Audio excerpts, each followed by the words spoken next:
Good morning students. Last લેક્ચરમાં આપણે ozone સ્તરનું ક્ષાયન અને તેની આડઅસરો વિશે સમજ્યા.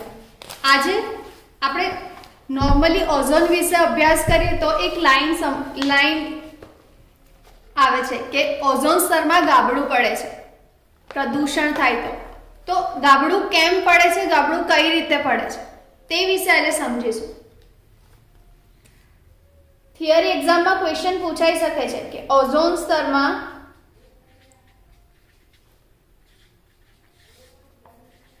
ગાબડું પડે છે,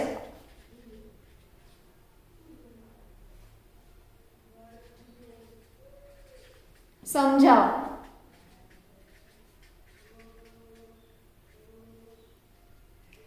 તો આપણે દેખ્યું કે એન્ટાર્કટિકા, આર્કટિક આ બધા ખંડમાં પ્રદૂષણ વધારે થાય, આ બધા ગ્રીન હાઉસ વાયુ અસરના લીધે. તો 1980માં યાદ રાખજો, 1980માં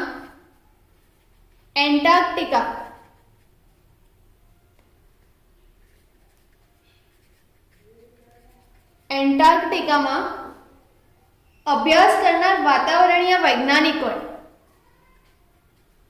તેના પર અભ્યાસ કરનાર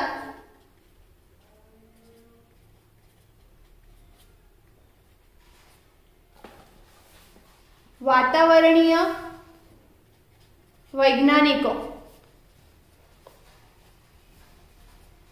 એ રજૂઆત કરી કે દક્ષિણ ધ્રુવની ઉપર ઓઝોન સ્તરનું ક્ષયન થાય છે.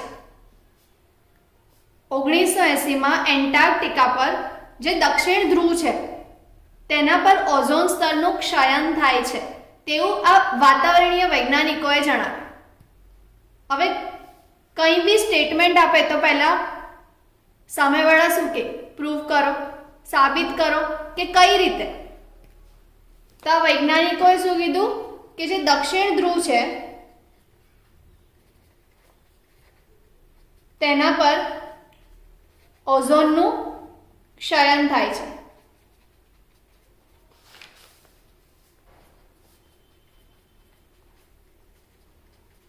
અને આ જે ક્ષયન થયું ને તેને એ લોકો કહે છે કે ઓઝોન સ્તરમાં ગાબડું પડ્યું. ગાબડું મતલબ ખાડો પડ્યો, કાણું પડ્યું, જેને કહેવાય છે ઓઝોનમાં ગાબડું.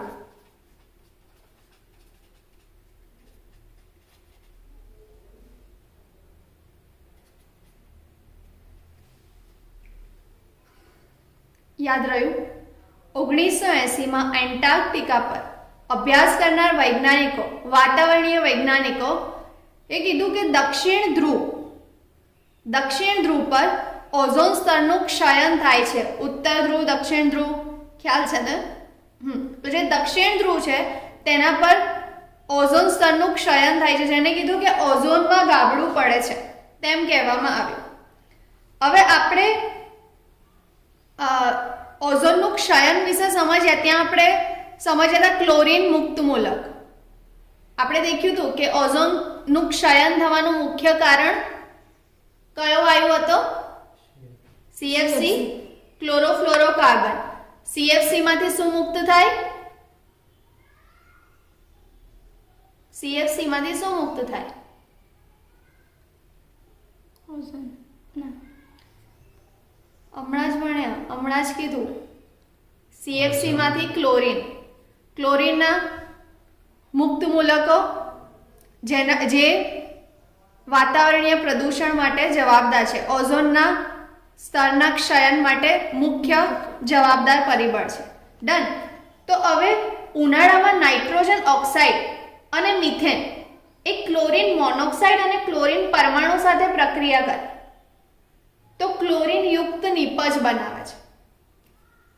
એક વસ્તુ થાય કે જે ઉનાળો હોય તો નાઇટ્રોજન ઓક્સાઇડ, ઉનાળામાં નાઇટ્રોજન ઓક્સાઇડ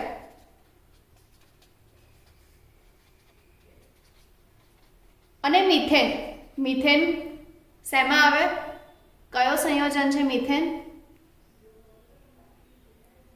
આગળ ગ્રીનહાઉસ વાયુઓ, આગળ આપણે પ્રદૂષણ દેખ્યા, ક્ષોભ આવરણીય પ્રદૂષણ, તેમાં જે વાયુઓ હતા તેમાં મિથેનનો સમાવેશ શેમાં થાય સ્ટુડન્ટ્સ?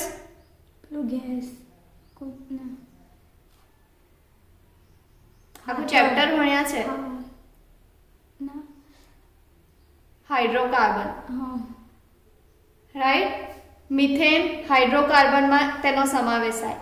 નાઇટ્રોજન ઓક્સાઇડ અને મિથેન તે શું કરે તો તે ક્લોરીન મોનોક્સાઇડ સાથે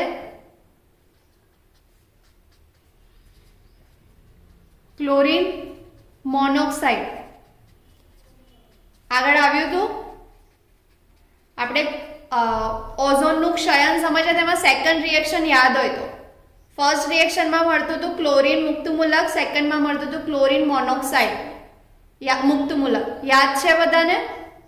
ઓકે. તો ક્લોરીન મોનોક્સાઇડ સાથે પ્રક્રિયા કરે અને ક્લોરીન પરમાણુ સાથે પણ તે પ્રક્રિયા કરી શકે છે. હવે સીધી વાત છે કે ક્લોરીન પરમાણુ સાથે નાઇટ્રોજન ઓક્સાઇડ અને મિથેન રિએક્શન કરે તો આપણને જે નિપજ મળે તેમાં શું હોય?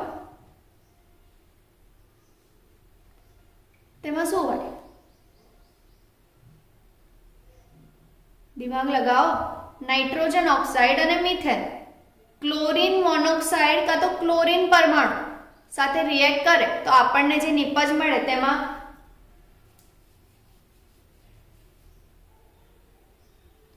ઓબ્વિયસ ક્લોરીન યુક્ત નિપજ મળશે. જે બી નિપજ મળે તેની અંદર ક્લોરીન હશે. યાદ રહ્યું? સિમ્પલ છે, કઈ ગોખવાની જરૂર નથી. જે નાખ્યું છે પ્રોડક્ટમાં આપણને એ તો મળે જ ને. ખબર પડી? ડન.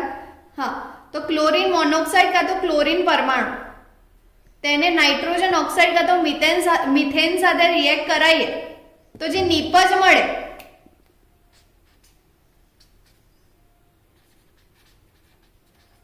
તે ક્લોરીન યુક્ત હોય.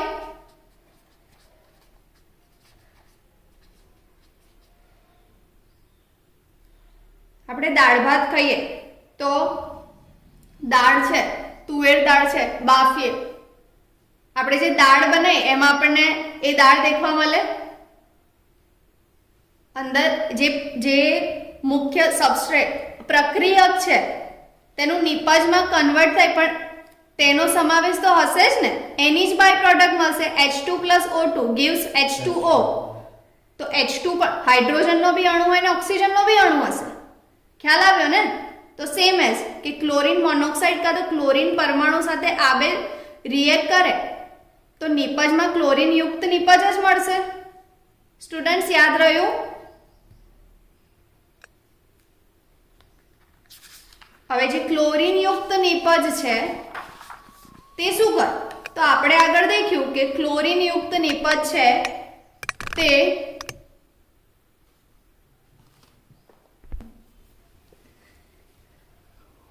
આપણે જે લાસ્ટ લેક્ચરમાં એવું દેખ્યું કે ઓઝોનનું ક્ષયન તો ક્લોરીન યુક્ત નિપજ, તેના કારણે ઓઝોનનું ક્ષયન વધારે થાય.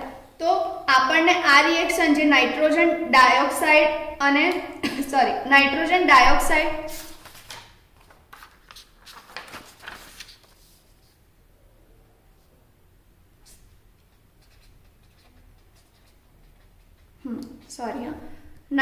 ડાયોક્સાઇડ અને મિથેન એ ક્લોરીન મોનોક્સાઇડ કાં તો ક્લોરીન પરમાણુ સાથે રિએક્ટ કરે ક્લોરીન યુક્ત નિપજ બનાવે. હવે જે ક્લોરીન યુક્ત નિપજ મળશે તો તે શું કરે તો ઓઝોનનું સ્તર ના ક્ષયન માટે જવાબદાર. તો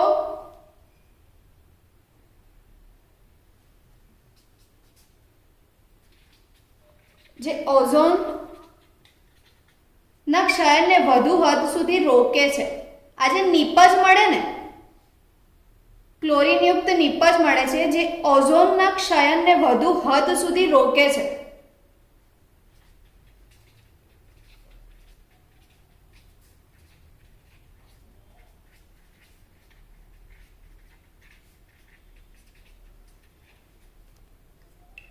રિએક્શન આગળ આપણે ક્ષયનની રિએક્શન દેખી હતી, સેમ એઝ અહીંયા ક્લોરીન મોનોક્સાઇડ મુક્ત મૂલક પ્લસ નાઇટ્રોજન ડાયોક્સાઇડ NO2 મળે શું આપણને? ક્લોરીન યુક્ત નિપજ ClO NO2 done. Same as chlorine પરમાણુ મુક્ત મૂલક પ્લસ મિથેન, મિથેનની ફોર્મ્યુલા CH4 CH4 મળે શું? CH3 મુક્ત મૂલક પ્લસ HCl.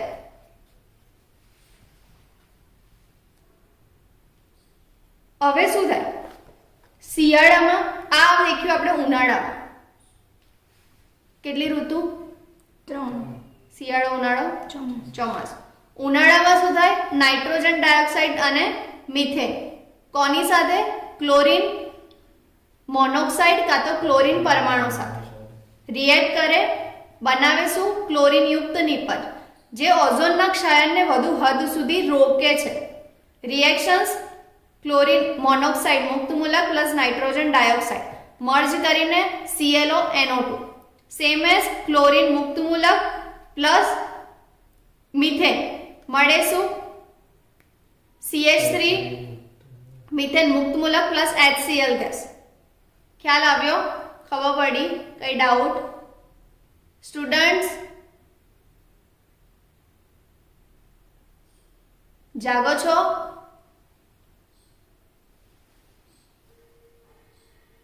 ઓકે. હવે શું થાય? આ દેખ્યું ઉનાળામાં. હવે શિયાળામાં શું થાય? તો શિયાળામાં એન્ટાર્કટિકા પર વિશિષ્ટ પ્રકારનું વાદળ રચાય છે.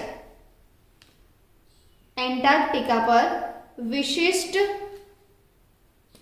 પ્રકારનું વાદળ રચાય.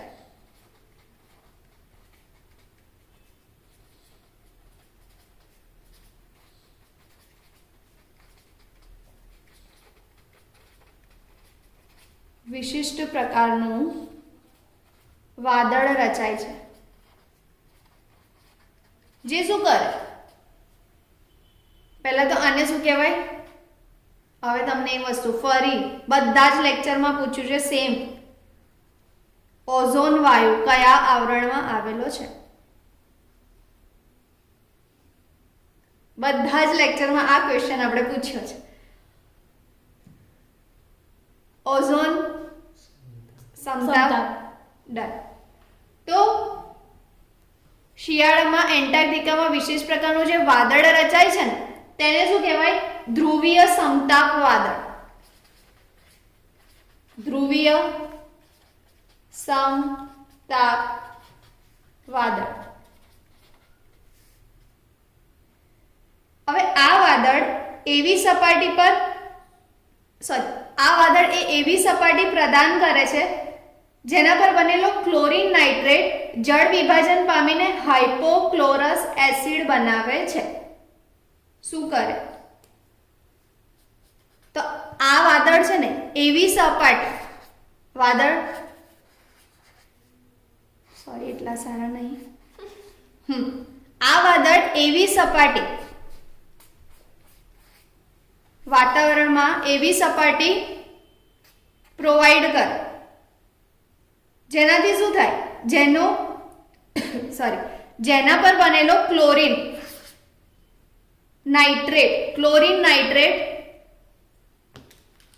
જેના પર બનેલો ક્લોરીન નાઇટ્રેટ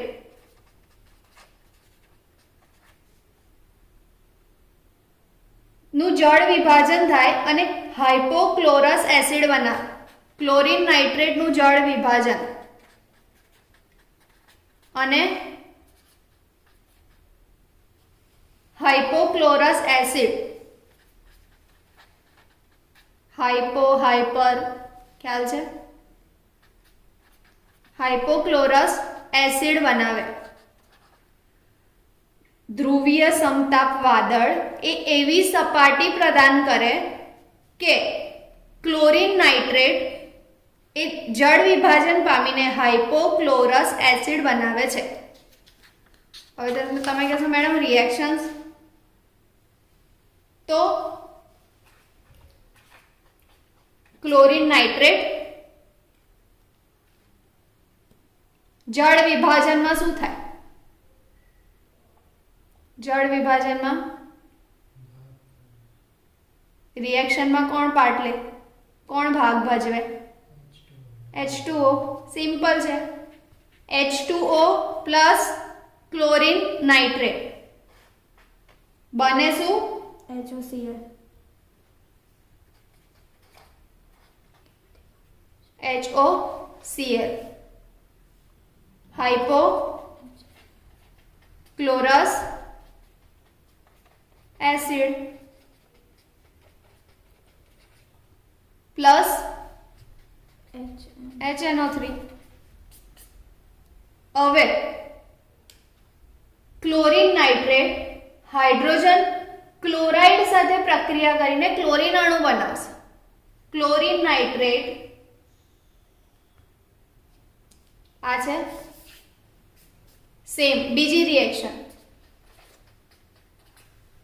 કોની સાથે? HCl. નોર્મલી કોઈ બી રિએક્શન કાં તો પાણી સાથે થાય કાં તો એસિડ કે બેઝ સાથે થાય. ડન. ફર્સ્ટ પાણી સાથે જળ વિભાજન, મતલબ આનું જળ વિભાજન થાય એટલે H2O ભાગ ભજવે, બને શું? Chlorous hypochlorous acid. Same first reaction. Second તે HCl સાથે પ્રક્રિયા કરે એસિડમાં Cl2. અને બનાવે શું? ક્લોરીન અણુ Cl2 અને HNO3.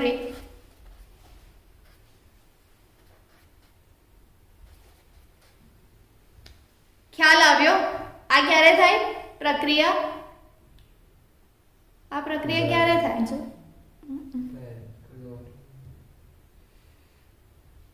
શિયાળામાં યાર. પહેલા થઈ ગઈ ઉનાળામાં, જેમાં શું થાય કે ક્લોરીન મુક્ત મૂલક આમાં ક્લોરીન બને ત્યારે Cl2 ક્લોરીન પરમાણુ. ડન. ફર્સ્ટ રિએક્શન બંનેમાં ક્લોરીન તો બનશે જ. પહેલામાં કેવી રીતે થાય? તો ક્લોરીન મુક્ત મૂલક કાં તો ક્લોરીન પરમાણુ એ નાઇટ્રોજન ડાયોક્સાઇડ કાં તો મિથેન સાથે પ્રક્રિયા કરશે. બનશે શું? ક્લોરીન યુક્ત નિપજ. ઓબ્વિયસ છે કે ક્લોરીન મોનોક્સાઇડ અને ક્લોરીન પરમાણુ, તો જે નિપજ બનશે એ ક્લોરીન યુક્ત હશે, જે ઓઝોન સ્તરના ક્ષયને બને એટલું અટકાવે છે. સેકન્ડ શિયાળામાં. તો શિયાળામાં શું થાય? એન્ટાર્કટિકા પર ધ્રુવીય સમતાપ વાદળ બંધાય છે. આ વાદળ શું કરે? તો આ વાદળ એવી સપાટી પ્રદાન કરે છે કે જે ક્લોરીન નાઇટ્રેટ જળ વિભાજન થઈને હાઇપોક્લોરસ એસિડ બનાવશે. Done.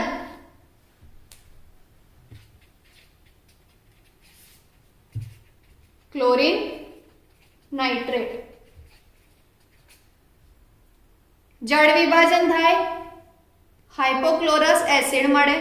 Same chlorine nitrate acid સાથે પ્રક્રિયા કરે અને ક્લોરીન પરમાણુ બનાવે છે. ખ્યાલ આવ્યો?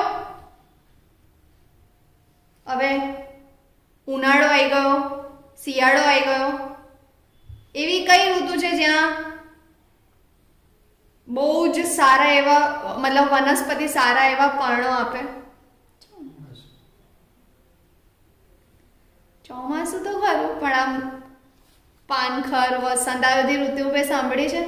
તો કઈ એવી ઋતુ છે જ્યાં વસંતમાં વનસ્પતિ સૌથી વધારે પર્ણો આપે? ડન. તો ઓઝોનનું ક્ષયન વસંતમાં બી કઈ રીતે થાય છે? તો જ્યારે વસંત ઋતુમાં એન્ટાર્કટિકા પર સૂર્યપ્રકાશ પાછો ફરે છે ત્યારે સૂર્યની ગરમી આ વાદળને વિખંડિત કરે છે. શું થાય? આ બધું એન્ટાર્કટિકા પર જ છે.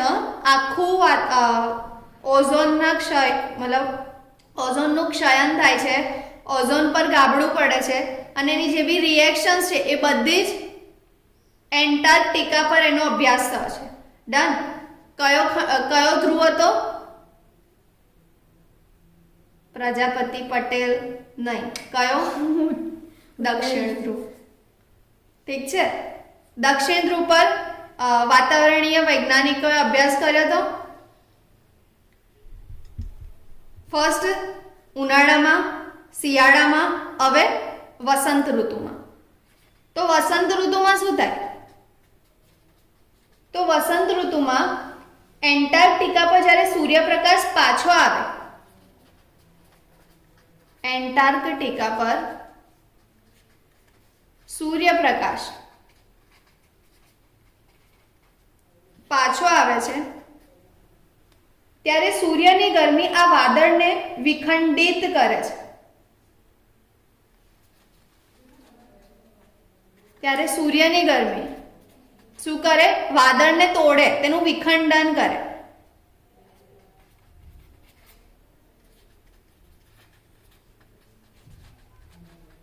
વિખંડિત કરે અને શું થાય? તો સૂર્યપ્રકાશ દ્વારા HOCl ને શું કહેવાય?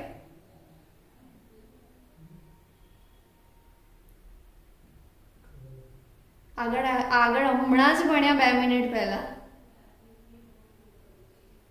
અરે હાઇપોક્લોરસ એસિડ. આપણને એવું ખબર હોય કે હાઇપોક્લોરસ એસિડ ને HOCl કહેવાય, તો HOCl ને હાઇપોક્લોરસ. હા. તો જ્યારે વસંત ઋતુમાં એન્ટાર્કટિકા પર સૂર્યપ્રકાશ પાછો ફરે ને ત્યારે સૂર્યની ગરમી વાદળને વિખંડિત કરે છે. શું થાય? જ્યારે વિખંડિત કરે ત્યારે સૂર્યપ્રકાશ દ્વારા હાઇપોક્લોરસ એસિડ અને Cl2 નું પ્રકાશીય વિભાજન થાય છે. શું થાય? આ જે છે ને HOCl હાઇપોક્લોરસ એસિડ, તેનું વિભાજન થાય. વિભાજન થાય તો શું થાય? આ મોલેક્યુલ તૂટે. તૂટે તો શું મળે? તૂટે તો શું મળે? મુક્ત મૂલક. ખ્યાલ આવ્યો? કઈ ડાઉટ? ના. ઓકે. વસંત ઋતુમાં એન્ટાર્કટિકા પર સૂર્યપ્રકાશ પાછો ફરે તેની ગરમીથી વાદળ વિખંડિત થાય છે. વિખંડિત થાય એટલે આપણી જોડે જે પ્રોડક્ટ છે HOCl હાઇપોક્લોરસ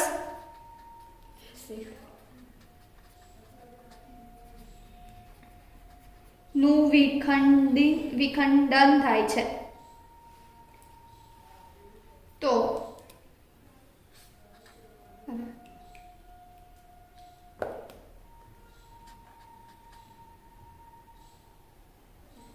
Cl મુક્ત મૂલક, OH મુક્ત મૂલક. ખ્યાલ આવ્યો?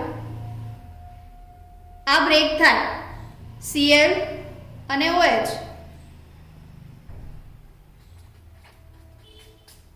આ છૂટું પડે ના છૂટું પડે. ડન. ઓકે. હવે Cl2 કેમ બાકી રહે? Cl2 કહેશે મારે બી વિભાજન કરવું છે, તો Cl2 નું વિભાજન થાય તો શું મળે? Cl2 નું વિભાજન થાય તો શું મળે? 2Cl. Cl મુક્ત મૂલક. ખબર પડી?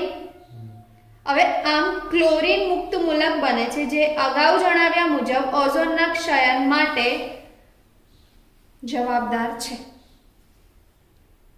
ઇન શોર્ટ એટલું જ યાદ રાખવાનું છે આખા લેક્ચર પછી કે ક્લોરીન એ ઓઝોનના ક્ષયન માટે જવાબદાર છે. કઈ રીતે? તો આ બધી રિએક્શનથી આપણને ખબર પડશે. ડન. આ છે એ ઓઝોનના ક્ષયન માટે જવાબદાર છે. ખ્યાલ આવ્યો? એકવાર રિવાઇઝ કરી લઈએ. પહેલું, ઓઝોનમાં ગાબડું પડે છે. કઈ રીતે? સમજાવ. તો આપણે કયા ખંડમાં રહીએ છીએ? એશિયા. આપણે અભ્યાસ ક્યારનો કરવાનો છે? એન્ટાર્કટિકા. કેમ? કેમ કે આ જે વાતાવરણીય વૈજ્ઞાનિકો છે તેમને દક્ષિણ એન્ટાર્કટિકા પર જે દક્ષિણ ધ્રુવ છે તેના પર ઓઝોનનું ક્ષયન જોવા મળ્યું. એટલે આખો જ ટોપિક, જે રિએક્શન બતાવશું, જે બી પ્રક્રિયા થશે એ બધી જ એન્ટાર્કટિકા પર થશે. ડન. તો તેમણે એવું કીધું કે જે ગાબડું પડે છે તે દક્ષિણ ધ્રુવ પર જોવા મળ્યું. ફર્સ્ટ ઉનાળામાં જે nitrogen dioxide NO2, second methane gas CH4 તે ક્લોરીન મોનોક્સાઇડ કાં તો ક્લોરીન પરમાણુ સાથે રિએક્ટ કરે. નિપજ મળે તે ક્લોરીન યુક્ત હશે, જે ઓઝોનના ક્ષયને એક હદ સુધી અટકાવે છે, રોકી રાખે છે. કઈ રીતે? ક્લોરીન મોનોક્સાઇડ રિએક્શન છે.